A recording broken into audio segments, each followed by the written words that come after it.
Hotel history is created for adult audiences. Content may not be suitable for all listeners. Discretion is advised.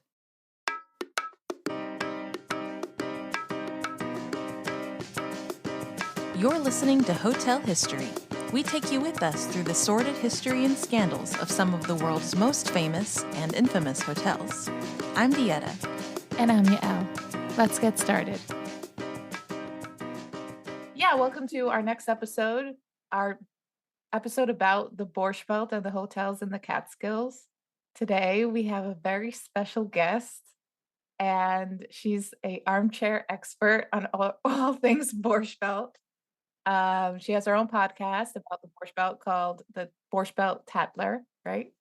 Is that the full name? The Borscht Belt Tattler Podcast.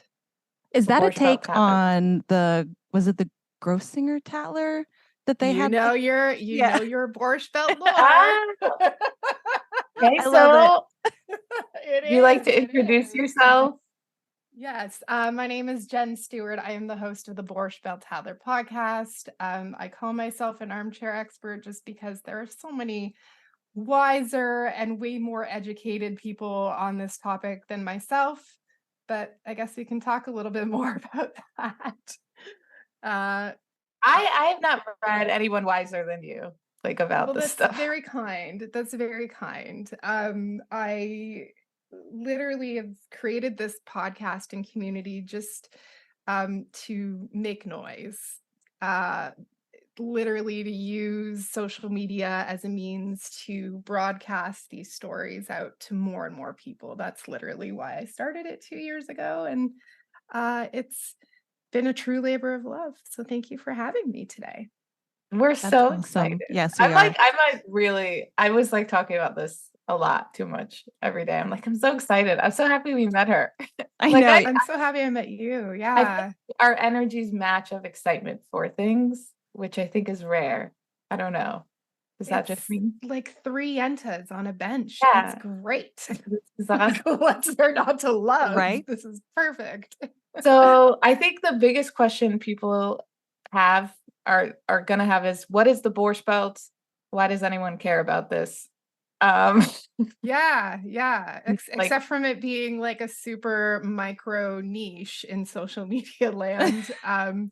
It's it's a place that has a lot of significance to people. So the term Borscht Belt was actually created by Abel Green. He was an editor at Variety magazine.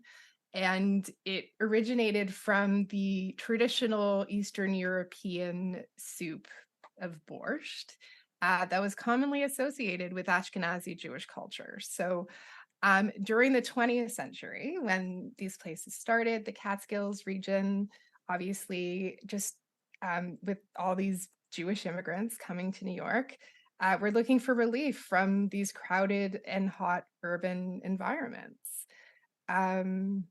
So that's the very early beginning of what the Borscht Belt was.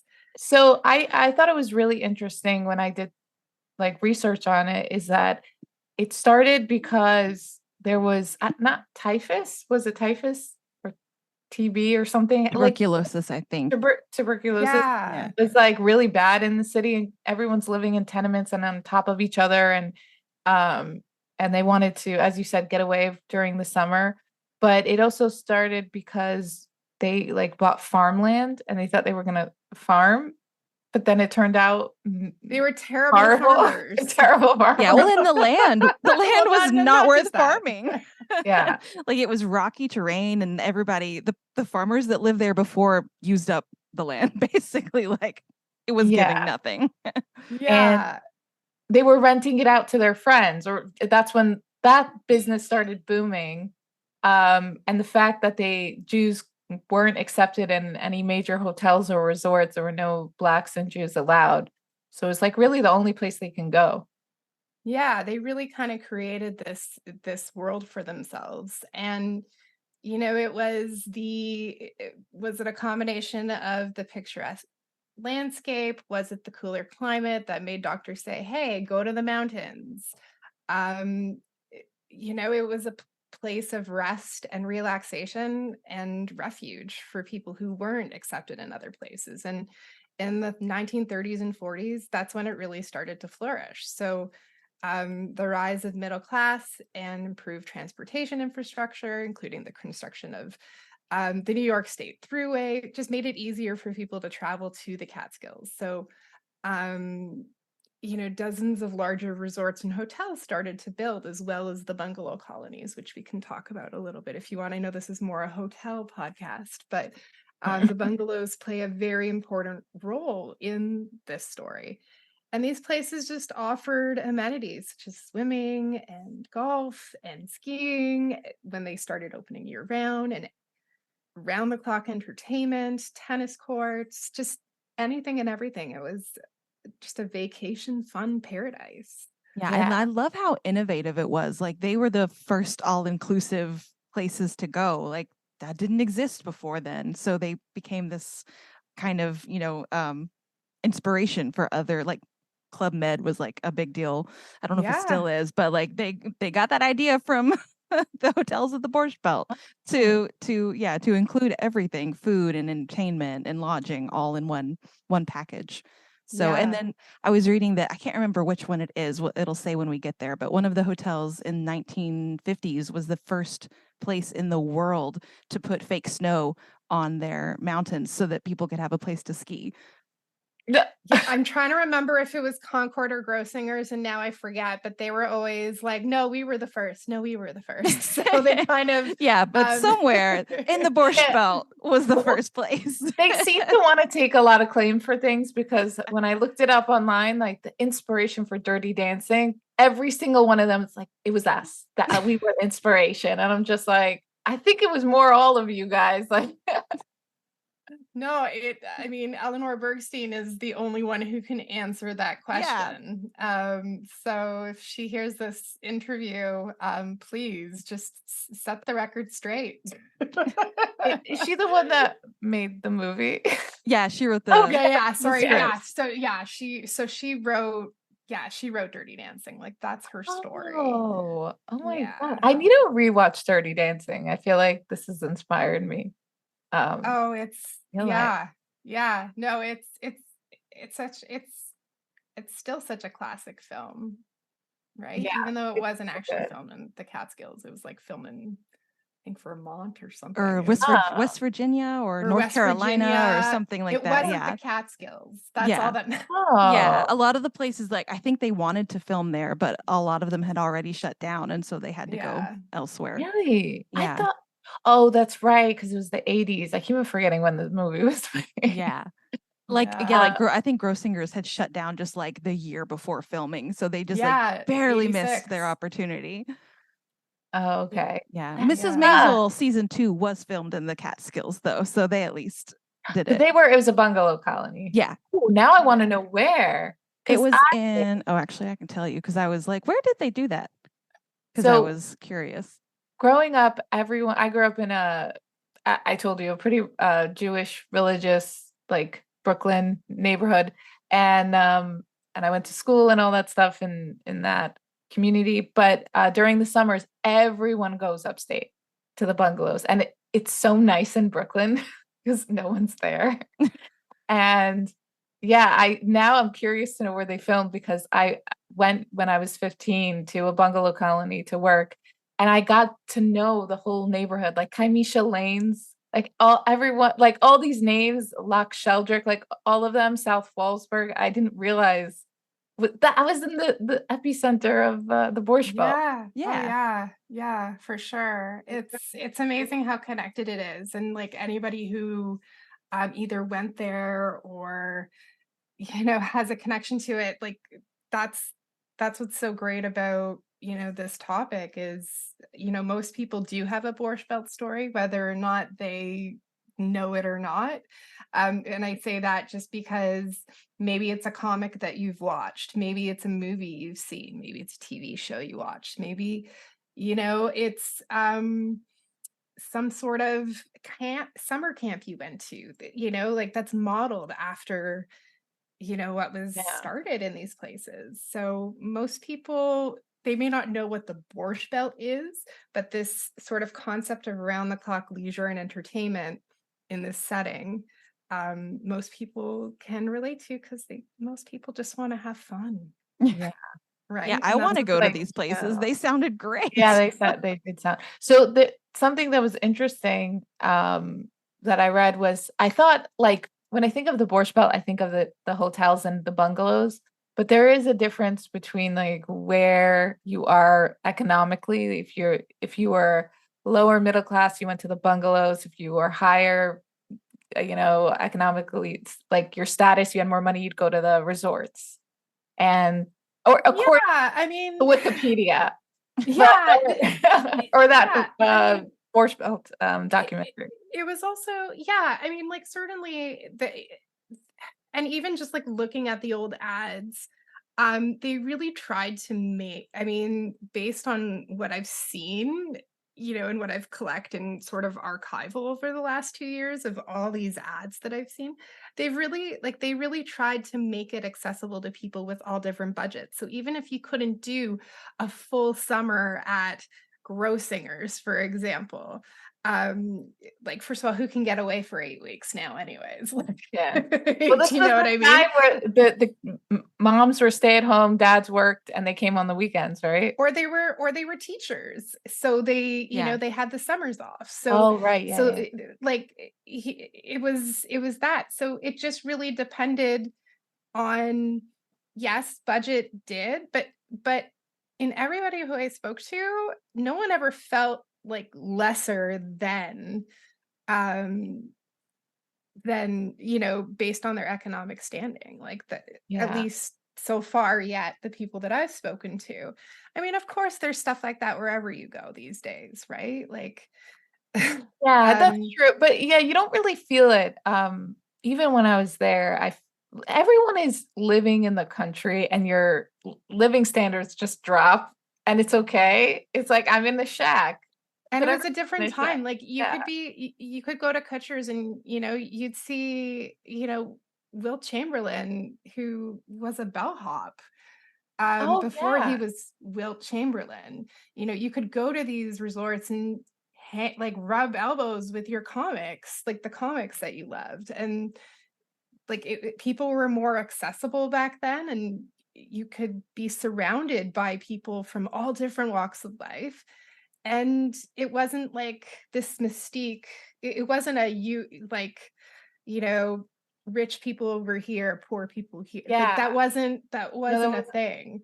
that's so true. And when I was watching that documentary about it and how the major hotels are run by these families, some of them longer than others. Like Kushner's was run by the same family for over 100 years or something.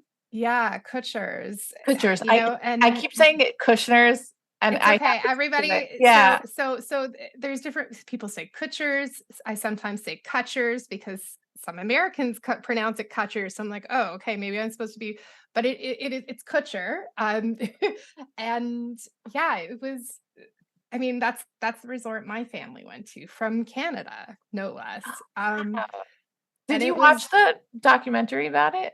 yeah, and Carol and Ian Rosenberg, like Caroline Lasco and Ian Rosenberg, I interviewed for my podcast. They are lovely, lovely people. She did a really great short about Wilt Chamberlain, Borscht Belt Bellhop, which was like a Sports Illustrated short, and it's it really just opens your mind and eyes to just what types of places these were. Like, these weren't just a vacation places. Like, these were sports meccas.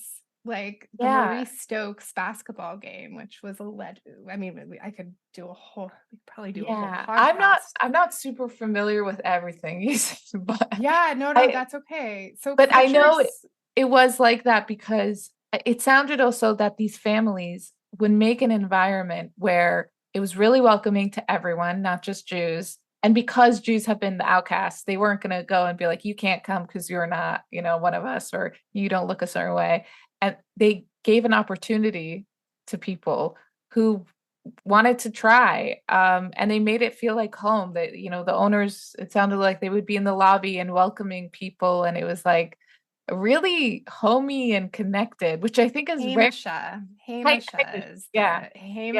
the key word. These were families, right? So, Yeah. Kutcher's was Maxim Lewis Kutcher, and that was 1907. And it wasn't just, a small little boarding house to a 5-star luxury hotel overnight. Like, it took years for them to build that up and to get, the word of, to spread word of mouth, right? There was no social media back then. This was all like, if they could afford print advertising, great. If they couldn't, this was all like, oh my gosh, I just stayed at this wonderful place, and it was all word of mouth. I think they're like the most famous one. They have to be, because that even not knowing the hotels, I knew that hotel. Like before, I'm just like, oh, what are the hotels? I know that one. Yeah, like I feel like Kutcher's, because it was the last one to close its doors in 2013, like that's the one most people know sort of at the forefront. But I would say Concord and Grossinger's were the two ones that I think always tried to kind of outdo each other, more or less. Okay. But everybody worked together. That's the craziest part about all these hotels. Like, even though these hotels were run by different families, it was all like they all met for coffee in town. Like, really? Oh, yeah, like the family, like it was cordial. Like, you help each other out. It was a very different way to run a. It was a very different way to run a business back then, and I mean, it did them well. Do you think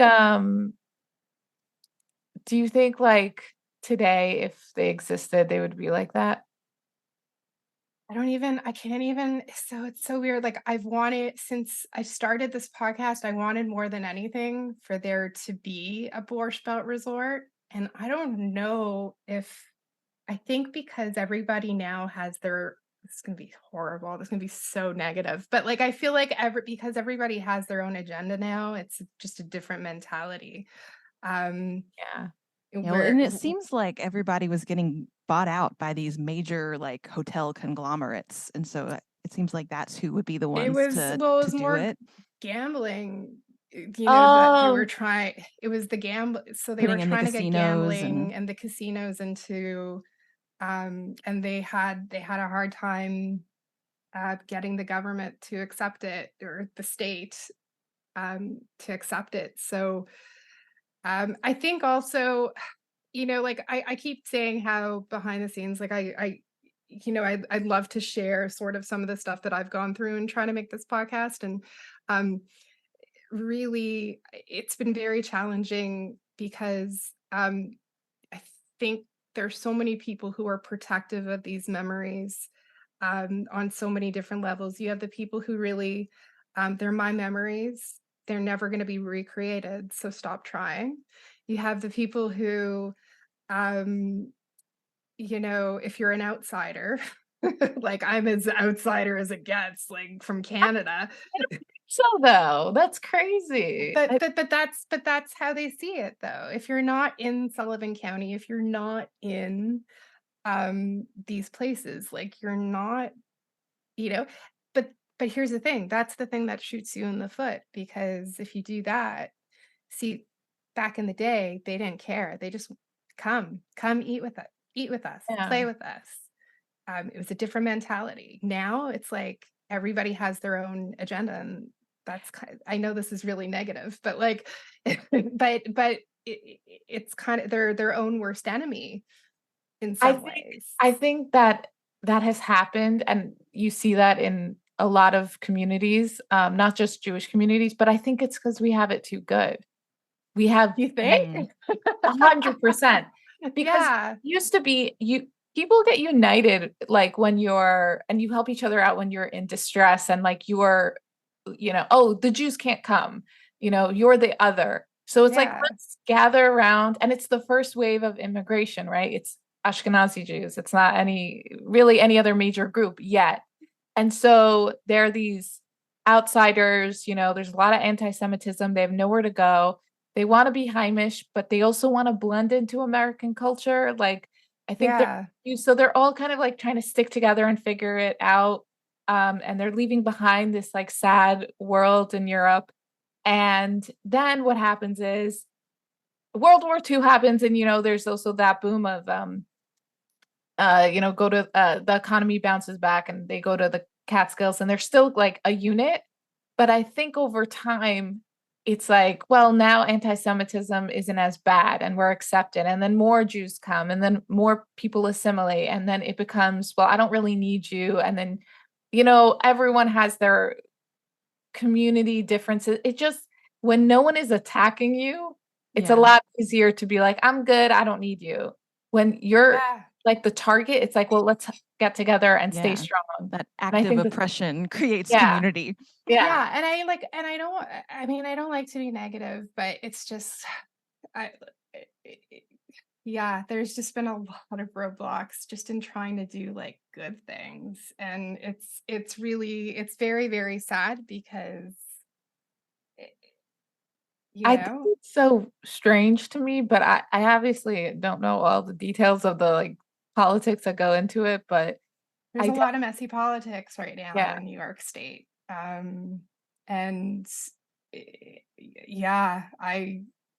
It's very complex. But that's the thing. I mean, I think that it makes sense also because Jews, I don't know if it's only Jews, but that's what I'm assuming. It's like, you ever hear of the saying, 2 Jews, 3 opinions? Oh, 100%. Yeah, like when people, no one's gonna agree. That's why there's so many different shuls, like in synagogues. Like I remember growing up and I live on a block where there's 5 synagogues around me. Did we go to any of them? No, we went to the one a mile away. Because if you even like join some of these Catskills groups, it's like these are people's memories, and then people are like, "No, that never happened." It's like that's my memory of how this thing exactly. It's just no one could agree, and you have too many options. Like it's just, I think that's like a big reason why it is the way it is now.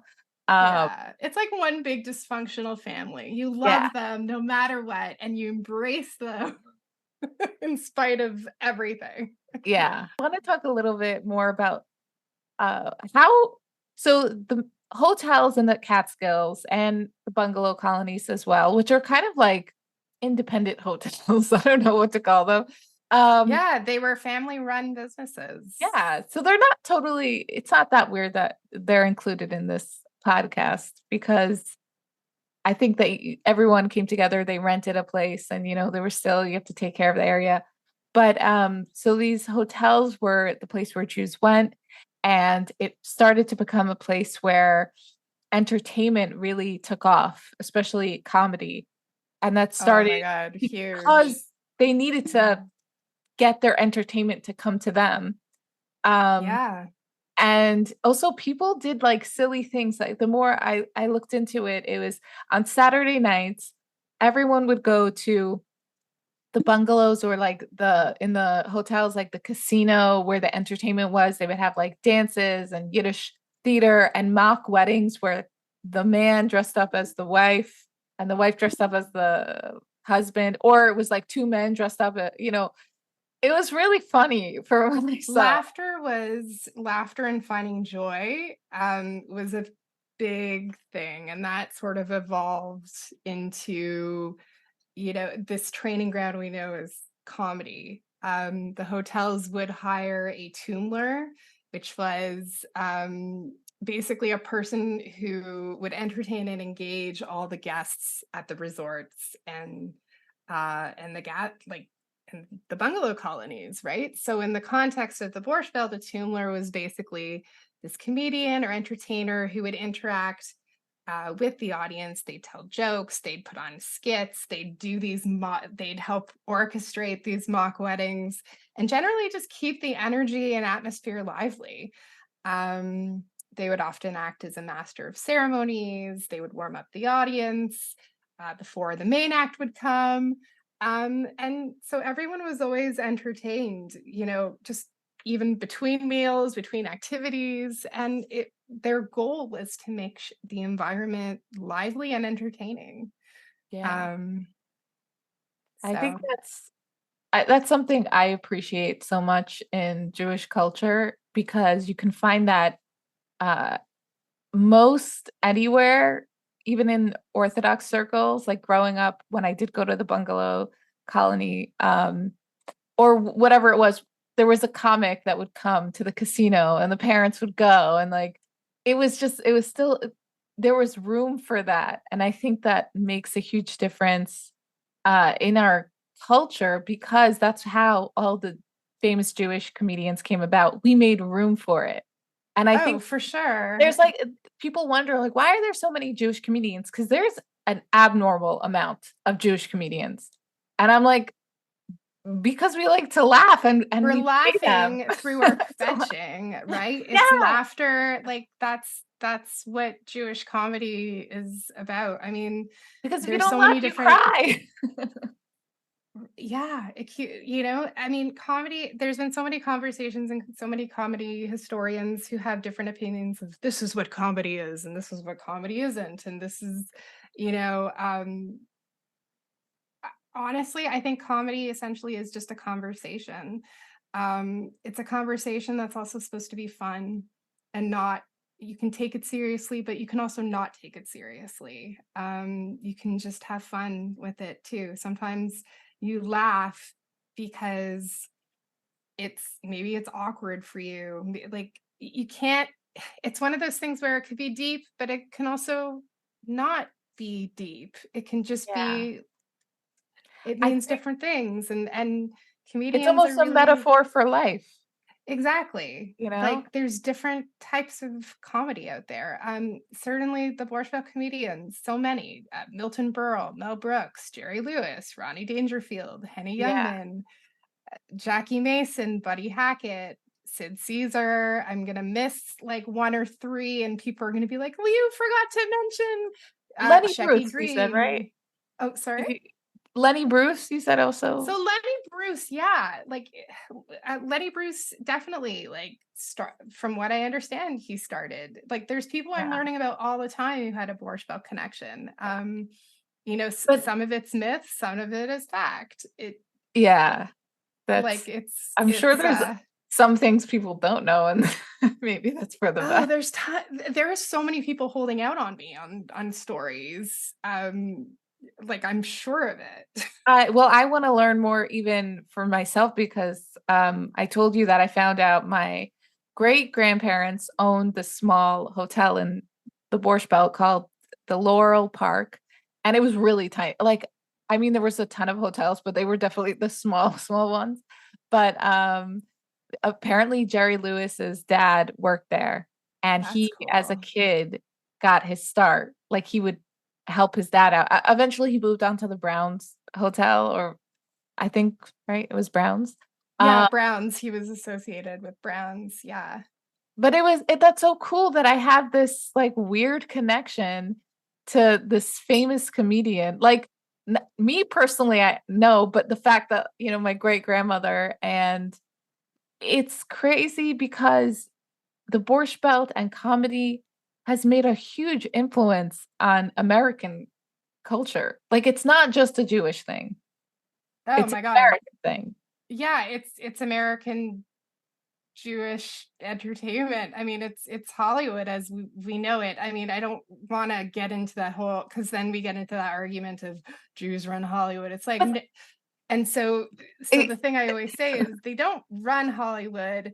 They needed a place to tell their stories, and it's just sort of a byproduct of the training ground. That's how I see it anyways. Even before, I think, but you just, the problem is with the whole Jews run Hollywood, it's not true, and it's sad, because the start of it is from like an unfortunate reality, was that Jews couldn't go into certain industries. So we made something for ourselves, just like the Borscht Belt. And we're just really good at storytelling, because that's how we have gone through anything. And if you look up closer, these quote unquote Jews who run Hollywood, their stories that they want to tell are sometimes too Jewish for Hollywood. If you look it up really, really close with a magnifying glass, they have to be more secular in order to make it understand, which is such crap. But that's my, like, even now, like, I know people who are trying to pitch stories, Borscht Belt series and whatnot, and they, you know, they're asking for my opinion, and I'm giving them, here's how this is, and like, yeah, well, that's going to be too Jewish. And I'm like, are you seriously kidding? I'm not going to name names because I don't want to name names. That's horrible. Like, but it's just, it's a weird double standard. I don't know why. But yeah, they're and they don't talk about it enough because, like you said, people want to fit in. They want to fit in. They want to be a part of it. But we don't talk about, you know, why these stories are too Jewish for Hollywood. It doesn't make sense. And also, growing up, my mom we'd be watching a movie or a show, and you know, they'd have something Jewish, and she'd just be sitting. She's like, "They're gonna get it wrong." She was always like, "And they got it wrong. There's no way. I don't know why they're mixing up this holiday and that holiday, and they're saying like this." And I think something she pointed out was that in Will and Grace, because Grace is Jewish, and she says a Jewish remark, like wording, I forgot what it was, phrase, like something in Hebrew, and my mom's like, "That's not the right thing. That's not what you say when that happens. They just took something." It's like saying, "Oh no, Hanukkah," like instead of like I don't know, whatever it was. But she made me realize how bad Hollywood does Jewish stuff. Yeah, no, it's good. Although I have to say, story, just on a side note, this has nothing to do with the Borscht Belt. That Hallmark Hanukkah movie that came out with that girl from, oh God, I think she's from, oh, I forget, Jane the Virgin. Am I getting this right? Anyways, they did a really good. Do you know which one I'm talking about? Her the actress is Yael. Yes. Yeah. I know. I didn't see the movie, but I was impressed. That was well done. Well, because she's Jewish, she's probably she's Israeli. I think she's like Israeli Russian, and so the whole time she's probably like, "You're doing this wrong." Yeah, I mean, if you really want to see accurate portrayals of Jews, then you want to go and watch Israeli TV shows. They do. Sorry, you brought up Hanukkah, and I was like, "Oh yeah, I remember Hallmark to this." Yeah. I should watch it because I actually heard good things about it. It was really good. I was actually very impressed. Okay, but the source of the Jews and comedy, the Catskills. But something I thought was so interesting, and I want to know more about these like little random facts about the hotel, was that Eddie Fisher married Debbie Reynolds and later Elizabeth Taylor at Grossinger's. So he didn't marry Elizabeth Taylor at Grossinger's. He didn't. So rumor has it. Okay, so there's different stories.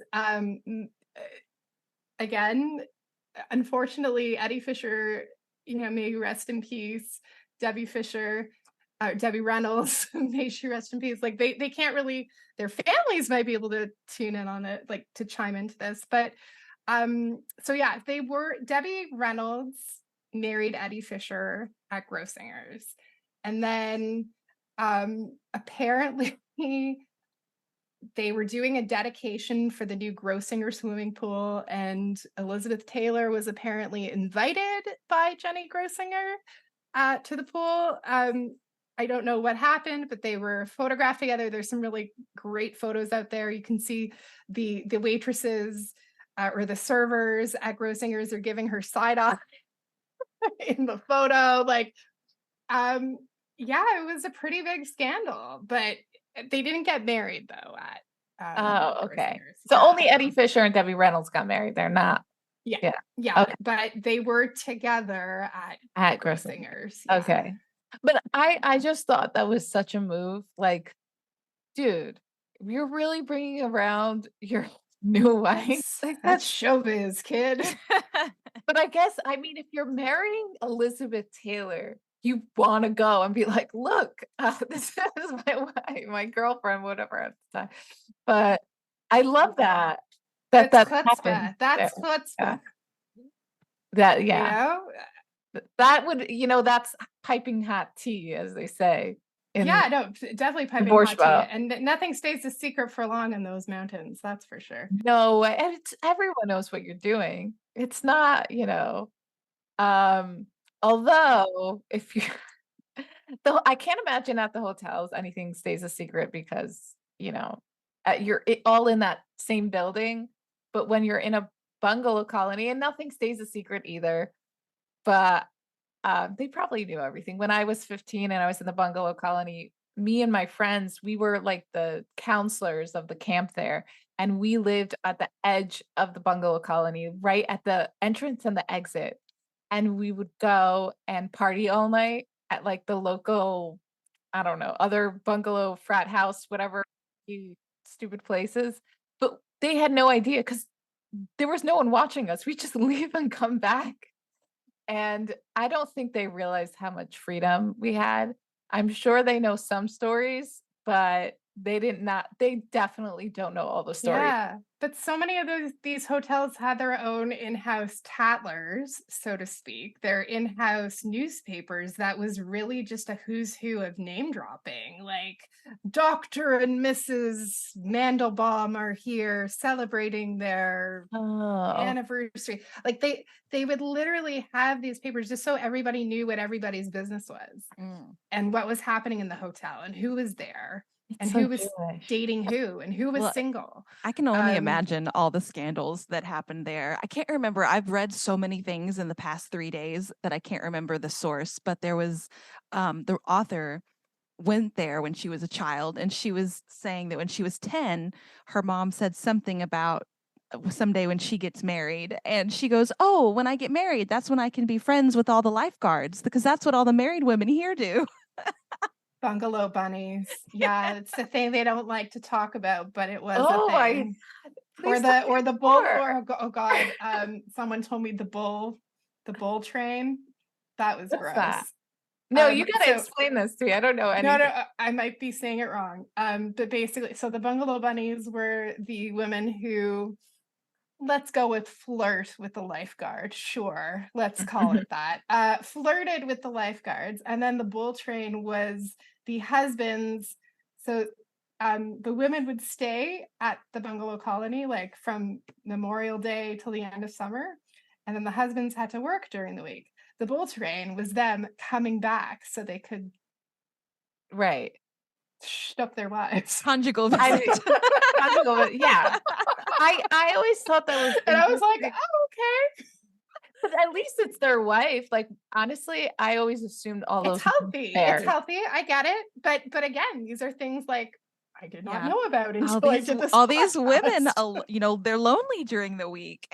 You can't just put these hot lifeguards. But I always thought it was the men who were having like affairs because think they're separated from their family and their wives all week. Like, they probably had their own. It made it a lot easier for them to see their secretary and not have to make an excuse about it. Oh my god, we're freedom. Unless they really were. This is all wild speculation, just based off of human nature. Yeah, but now that we're on the topic of romance and the bungalow colonies and the Catskill resorts, this is where people got together and the mating rituals would happen. And in that documentary, there's this woman who's talking about how there are a lot more single girls than single guys, which I feel like is new. And there's a little promo video of a hotel where you see the guys like falling sick and all the girls are like, you know which one I'm talking about, Deanna? Yes, I saw it. It was no. It was the place to find your mate. Grossinger's even had like the state-of-the-art computer dating system that would match you up based on. Oh wow. whatever. Yeah. See, innovation. They did online dating before anybody else. Exactly. Pre-Tinder, 100%. It was the place to find a husband. There's even like great photos of like capturing like out there. You can see online like they have of a 1970s Borscht Belt singles weekend.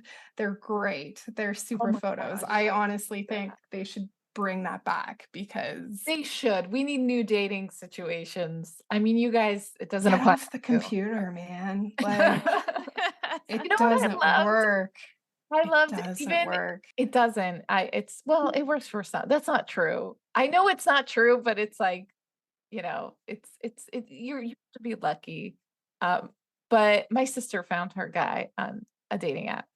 So And my okay, cousin we should found do her a whole other husband. podcast. So you're the urban legend with I have a friend with a sister who has a cousin who Yeah, and also my cousin found her husband on JDate, and like, it's possible. It's just hard. But I will say this, to bring Think it of how much faster you'd get them mated if you threw them into a room, right? I think it's genius. I think we need that as Throw them in adults. a room. I think that's why people like community and they like, places to go so they can meet and talk to people. But what I really loved was that in high school, when you go to like summer camp or bungalow colonies, whatever, and a boy liked you, he would ask you to go on a Shabbos walk. And you would go and, it's like this innocent getting to know you. Like, What's a they're on Shabbos Shabbos walk. Oh my God, is it like a walk to remember, but it's like a Shabbos No, walk to, no, sorry, she dies in that movie. So yeah, that's no, it's not that. He doesn't That's a throw her in terrible the lake and be analogy. like, all right, bye. No, it's on Shabbos because I mean I grew up Orthodox, so we couldn't do anything really except like read and hang out and all that stuff.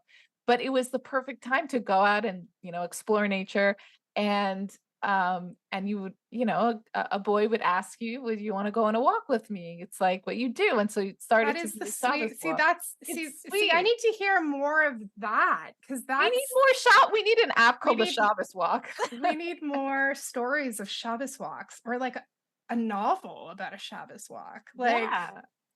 I'm sure there's like a secular version where people just like, hey, you want to hang out in my car, but yeah, it's called Netflix and chill, but you can't do that. you can't Netflix. You can't just do chill. that. So it's a Shabbos walk, not Netflix and chill. But they kind of mentioned that in the documentary, how that's what they would do. They would push people to it was more formal and for like a little bit older, not just like young teens. But they would kind of do that and push them through like the love arch or something, and they would go on a walk or whatever. But yeah, the flirtation walk that they had. The flirtation walk, that's what they called it. Yeah. And I just think that's so nice. And I feel like comedy, dating apps, it all started in the Borscht. Nice. It did. I did. I like to say that the Borscht Belt literally is the inventor of everything. The modern dating scene. Oh, yeah. yeah. The Borscht Belt. Comedy, Borscht Belt. Yeah. Like everything really Vacation, started. Borscht Belt. All the only food and your obsession with carbs, Borscht Belt. Oh yeah, the food. So when I watched that documentary about Kushers, or am I saying it right? Kushers. Sorry. Yeah, you're saying it. You got it. You got it. And they were like, "Oh, we have the best food." I'm not trying to be mean, but it didn't look great. But it was very Heimische food, like Jewish. And growing up, that was the best food. It was comforting, and you just wanted matzo ball soup and gefilte fish and knishes, and that's my favorite thing that I come across are these old ads. Lose weight in the Catskills. I'm like, are you crazy? It was like, all you can eat all day long. And it was just like you'd have because like like I don't know, in my family, every Jewish woman I was around was always on a diet. I don't know about you, but like literally every Jewish so it was really interesting to see how these ads you'd see these dietary restrictions, which were like the kosher thing. And then it would be like, we now have Weight Watchers options. And I'm just like, oh my God, who goes to a Borscht Belt hotel and counts points? Like, for real. No. Yeah, but you know the rule. Well, maybe this was a rule again, maybe in the religious world, calories don't count on Shabbos. No, they Whatever you don't. want, and it's just like, okay, I'll start Sunday. Like, And and that is something I really appreciate. yeah, but that's also when you eat the most, because all you do, if you're not doing any activities, because you're not allowed to, you are sitting and eating, Friday night dinner, then you wake up and you have kiddush, and then you have lunch, and then you have the regalach and the babka and the everything. And then if you're really religious, you have a third meal at the end of the day on Shabbos. And then after that, you have malava malka, where you have more junk. So when Shabbos ends, I feel like this is like a Jewish lesson. No, I'm Or like, no. after- I'm like, this is going to explain why there's so much candy in our Sobeys kosher food aisle. Like, No, I'm trying to understand. Like, there's a crazy amount of kosher. There's like a whole aisle of kosher candy in my kosher supermarket. So I'm trying to like wrap my. If you're really like religious, you're having almost 3 meals on Saturday. You're having the lunch meal. And if you go to shul, you have kiddush too, which is another insane like amount of food. And you have the lunch meal, and then there's a third meal called well, in Hebrew it's like Sudat Shlishit, but in Ashkenazi Jew it's Shalashidis. Everything is like very Jewish sounding, and like everything kind of blends in. It's the third meal before Havdalah, the end of Shabbat ending. And it's a light meal. You have like tuna and stuff like that. And then after that, especially in the long summer, days, you have something called a malava malka, which is a celebration after Shabbat ends. And it's usually entertainment. That's like, oh, let's go and have a party, and there's candy. And the amount of food that Jews like that revolve around, we do everything around food. There isn't anything where food is not included. We laugh, we eat. We cry, we eat. Yeah. We mourn, we eat. We survived. We survived, we eat. It's literally, it's soul food. And I think that these hotels definitely gave into that like culture, because food is such a big deal. Like, you have to have enough food. Not having enough food at a meal isn't such an embarrassment to people. Like, I not having enough food, I'm like, oh my God, but you can't take home leftovers. There wasn't enough food. Yeah, no, I know. Yeah. Or like the whole joke too was Mousy Lawrence was a comic in the Catskills, and the line was for later, because you'd have these old ladies who would be tucking like bialys and but they'd like stick these cookies, and they're like wrapped in serviettes for later. Like, they would hang on to these just to keep it in their hotel room. Yeah, that was a thing. It was a thing. That's how you live. Like, I'm so confused. I was around very waspy people for a little bit, and nothing wrong with it. I went to a very wasp wedding. I couldn't understand the lack of food. It was like their priorities were alcohol, but not food. And I'm like, what? Why? This isn't life. Like, it's the strangest thing whenever they're just like, we're gonna have a little lunch, and it's literally just a little lunch and not like a whole spread. I'm just like, guys, you're doing this wrong. Someone needs to be in charge of the food, and it needs to be a Jewish woman. During its peak high season in the Catskills, there were over 1 million guests, and they said 1,000 different hotels. Yeah, almost from like summer. There were like 1,000 hotels basically. It was quite remarkable. I would love to see a map of that and all the dots. Yeah. So because the Catskills isn't huge, right? Like, it's big, but it's not huge. It's not. What I really want to pay actually attention to is the Borscht Belt Markers project, which is actually been headed by Marissa Scheinfeld, and she's basically putting this project together to basically recognize spots in the Catskills and she would be someone to talk like absolutely somebody to talk to about this, but she's actually created a project that's putting these historical markers on places that existed in the Catskills. Like she's the expert on awesome. everything there is to know about the history. And I listened to her on your podcast. She's the one yeah, that did I got to photography interview book, her. right?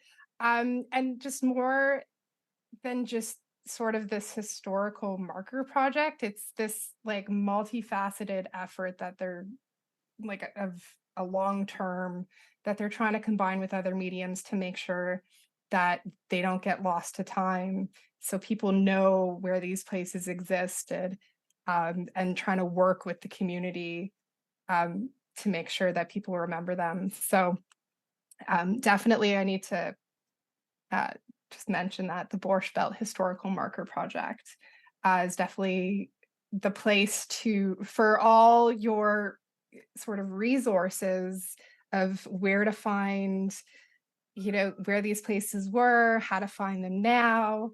And it goes into a really great in-depth description of the places that existed. So yeah, we're gonna definitely post and make sure everyone knows all the details. So we might have to go over it with you later. But yeah, for sure. She's it's a really great initiative. And they had their first ceremony just happened this past June. I hope it's June. May.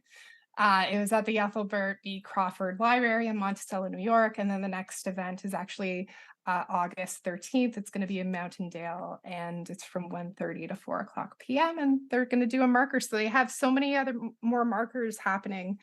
And she's really working really hard on that. So well, this is amazing, because I think we should have markers, and there should be a historical reference to everything, because this had a huge influence on so many things in the area, in America, as we said, birthplace of comedy. Yeah. Matchmaking. Sports, as you were mentioning before, but these hotels, like, they really cared about sports. They gave opportunities to people who wouldn't otherwise have opportunities. And I don't know why it's not spoken of more. Like, I feel like it is glossed over, this whole area, this whole history, a little bit. Yeah, I mean, I think definitely in the last 6 months with, Marissa's project, with the Borscht Belt Museum, with the festival happening, with documentaries coming out, like now it's really, people are finally starting to wake up. And because of these people who are doing these amazing projects, that's literally That's good. and trying to bring people in to pay attention. So it's happening. I don't know what it will do with I think what they're trying to do is to make sure that they bring people to the area and they help with economic development and tourism, but they're really going to make sure that these stories don't get lost to time. That includes you, because you're interviewing a lot of people from the older generation who aren't going to be around forever. I've just been trying to keep my head down and find as many people as possible, and then when people need help for projects, I'm like, here, you need to talk to so and so. I'm kind of like I call myself an instigator, because I'm really just I'm kind of like, I'm a Yenta. I'm the loudest person in the room, doesn't know the most things in the room, but I'm the loudest and the one who gets in your face. So that's you'd feel at home here then. I know. It's like not the most educated, not the brightest bulb, but my God, I'm loud and I will not shut up until I get the things that so, maybe you are. Maybe that's how you do it. It's chutzpah, man.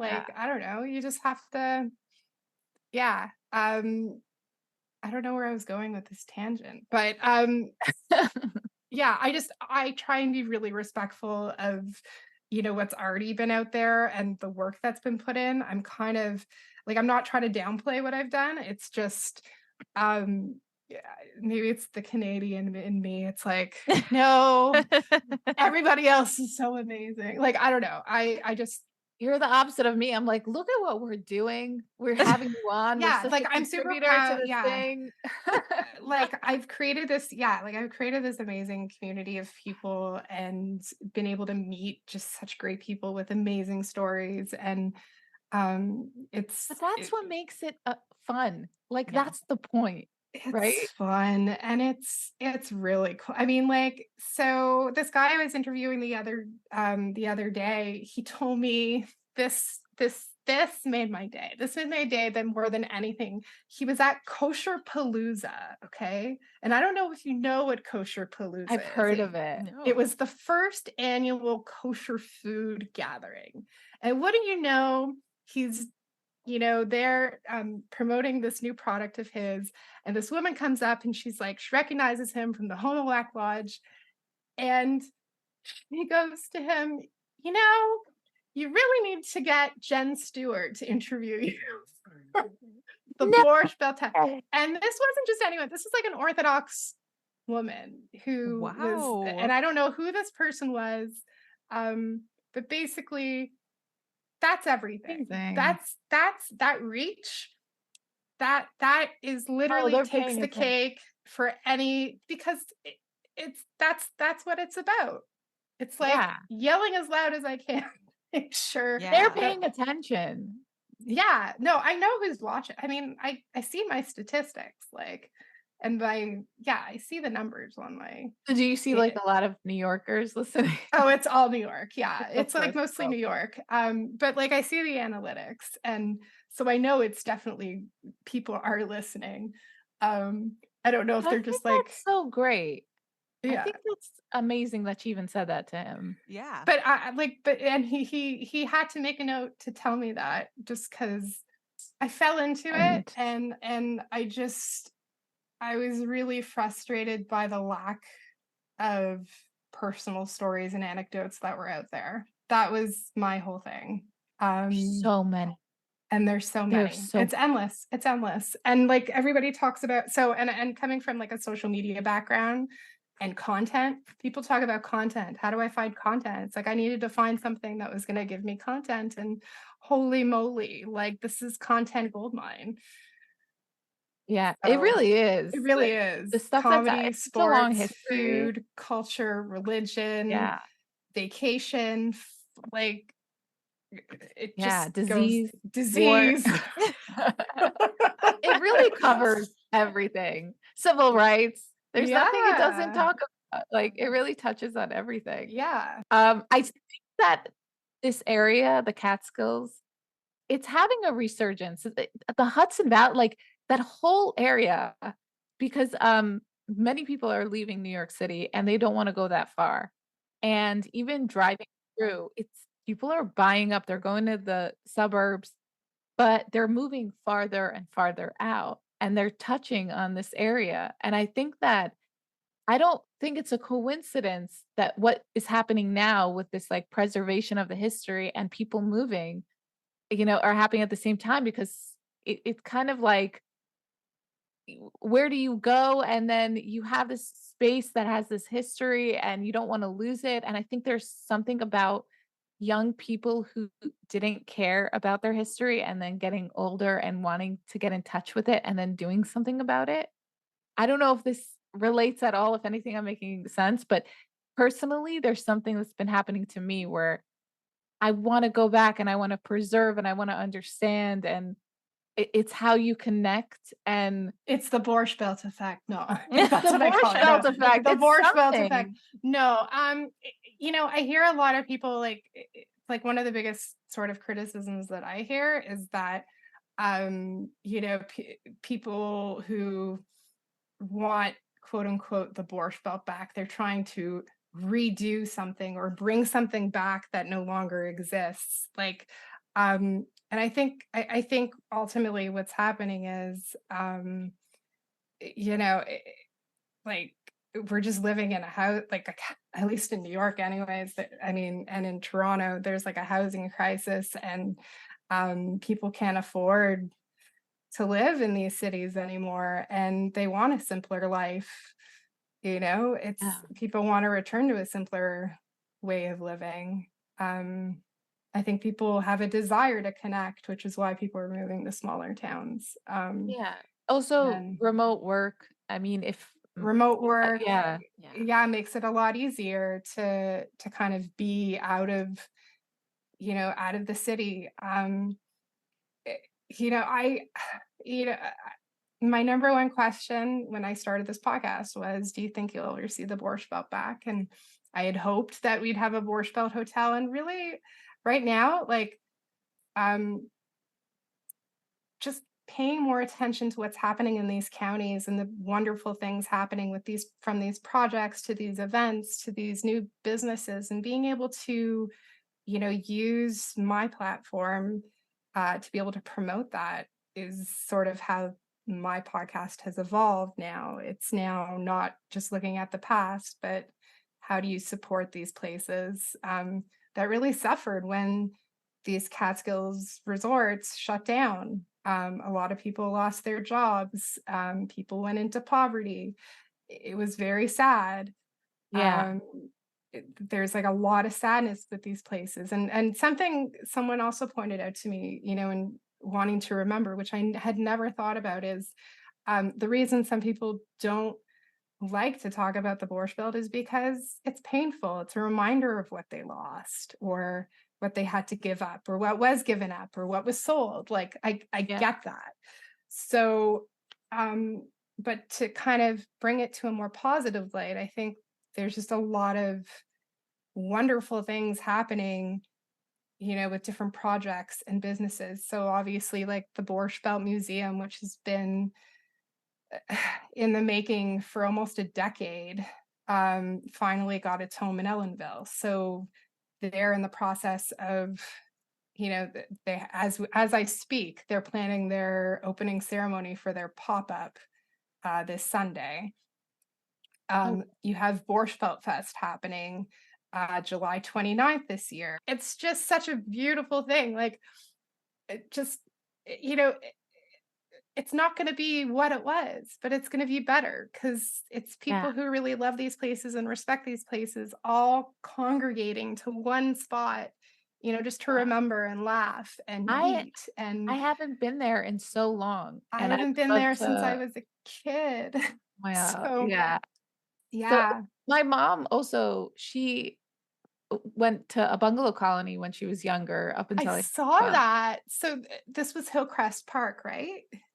yeah, yeah, that's where she went. And apparently she didn't realize that that was like the luxury of bungalow colonies because it was actually GI housing or something.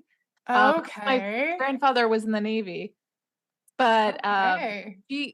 she's like, you should reach out to the rest of my family and find out any stories and stuff like that. So I'm actually doing that. I haven't done it yet, but I'm gonna do it. I'm gonna take some of that and add it in and for content. But yeah, I want to.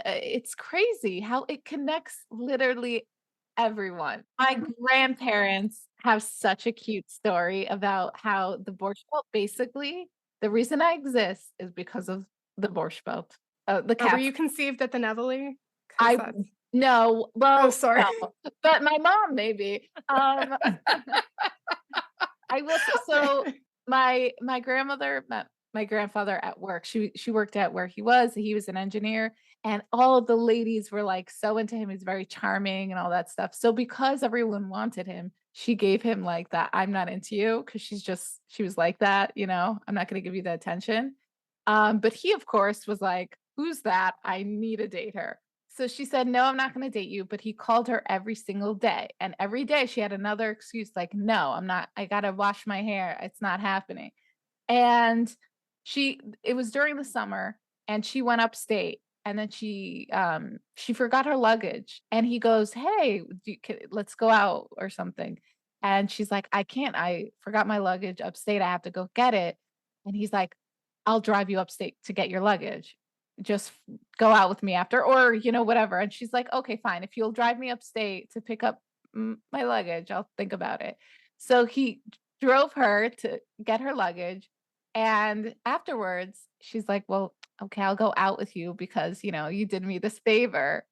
And of course, like, it ends up that they end up getting married or, you know, being together and falling in love and all that stuff. But it was so funny that this little thing of the, you know, the Catskills, it's just like, I love that was that was the breaking point for my grandmother. Like, okay, if you're willing to drive 2 hours out of your way to go pick up my stuff, then you might be worth it.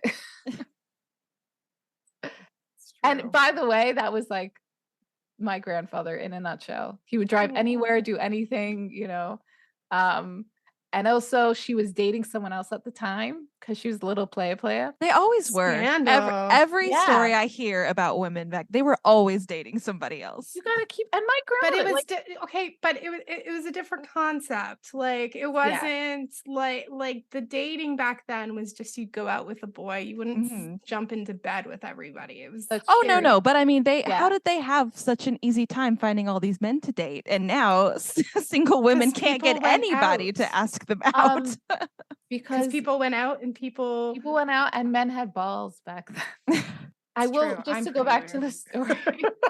My grandmother decided to choose my grandfather. And when I asked, because I asked her this when she was alive, I said, why did you choose Zadie Avram? She goes, he made me laugh so hard. And this other guy was boring. No, it's true. Man with a sense of humor is like. And he was funny. I mean, I never got to meet him, but we talk about him. Like I can feel his presence. And anyways, they had a very beautiful marriage and like such a love story. And he was obsessed with her and like treated her amazing. But that was so interesting when I realized, I'm like, that was it. The freaking Catskills made them get together because my grandmother was being stubborn. I know, which goes back to my original idea. Shove him in a room. Get him to mate. Yeah, like how, you know, I don't know. Here, I got, that's a whole other conversation about dating, but I think the Borscht Belt has solved so many issues that the Borscht Belt created dating. It created dating. I'm going to start creating this. It created socializing. Yeah. It invented being social. On the next episode, we'll continue discussing the hotels of the Borscht Belt and what led to their ultimate downfall. In the meantime, you can get more Catskills content by listening to Jen's podcast, The Borscht Belt Tattler, and by following at Borscht Belt Pod, at Borscht Belt Museum, and at Borscht Belt Historical Markers on Instagram. For a historical dive on the region, visit catskillsinstitute.northeastern.edu. We've curated a variety of books on the subject, both fiction and nonfiction, that you can find at bookshop.org/shop/hotel history. You can also find books about other hotels we featured on the podcast. We do receive a small commission on any books you buy at no additional cost to you, so go crazy. You can also follow us on TikTok at Hotel History and on Threads at Hotel History Podcast, and sign up for our Patreon. We would love the support at patreon.com/hotelhistory. Please subscribe to our recently launched newsletter, The Check-In, at tcheckin.substack.com for curated news articles on travel, culture, events, and of course, hotels. Our current issue is all about the Catskills, including lots of stuff we couldn't fit into the podcast episodes, so check it out. As always, thank you for listening, and if you like what you heard, please give us a review on Apple Podcasts and Spotify. It really helps people find us.